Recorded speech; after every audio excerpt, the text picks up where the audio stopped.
New experiences. Dubai, a place both of them heard of but never visited before.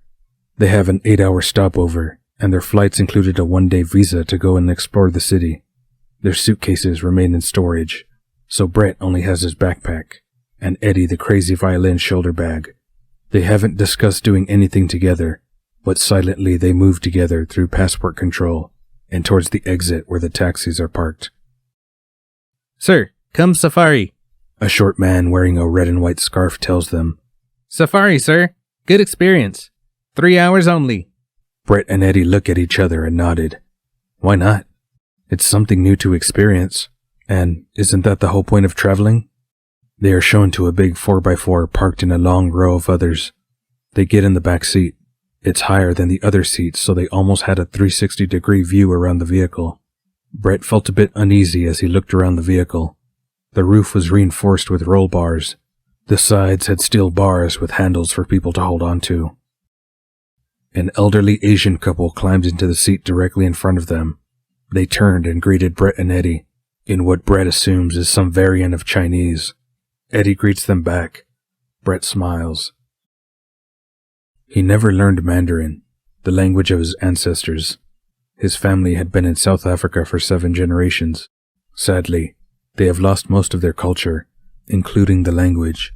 Even home cooking has become some hybrid of Asian, African, and Indian food. The couple made some small talk with Eddie for a while, and then turned to sit properly and fasten their seatbelts. "You don't speak Mandarin?" Eddie asked. "No, I grew up English. In South Africa. Never learned any." Eddie didn't reply to that, instead deciding to explain some of the local culture to Brett. "Did you notice the scarf the man was wearing that greeted us inside? If it's white, it's called a gutra. If it's red and white like his, it's called a shamag. It works well in a desert environment like this. To eliminate dust and heat, they can easily use it to cover the mouth and nose as well." "Oh, have you been here before?" "No, but I love studying the national dress of various countries. Most have evolved through necessity due to environment, culture, weather, and so on. And most countries see it as a symbol of national pride." Okay, we go," the driver said as he sat down. As soon as they exit the airport area, he turns on the car radio. Lively Arabic music starts playing. Brett hears what sounds like a violin, but different somehow. "They play violin here?" he asks. "That's called a rababa. It's a predecessor of a violin, but they do play violin sometimes as well. I'm surprised you were able to distinguish it amongst all the other instruments." "I play violin," Brett said. "I think I can recognize the sound in a hailstorm by now," he said with a smile. "No way!" Eddie exclaimed. "Me too." Whilst the vehicle made its way away from the airport and towards the open desert, they discuss all things violin related. Both started learning at age 6. Both studied it at university. Both performed as part of orchestras. Brett kept going with orchestra work, whilst Eddie's career focused more on recording and sound editing. Amazing how two people who never met each other have so much in common. "Are you going home for a visit?" Eddie asked. "I'm not quite sure.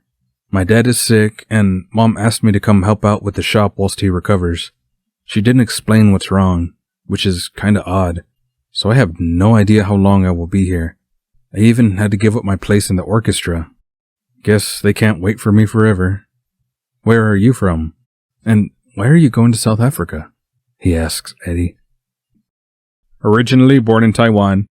My family moved to Australia when I was young. Later I moved on to live and work in Singapore, but I ended up living in Malaysia. The daily commute wasn't too bad, and it's much more affordable. Why South Africa? It's complicated. Wanted to start fresh, so I picked a random destination on a map." Brett thought it was a very brave thing to do. He's sure he would never be able to just pack up and go somewhere random like that. He smiled at Eddie and then looked out the window. Nothing but small sand dunes.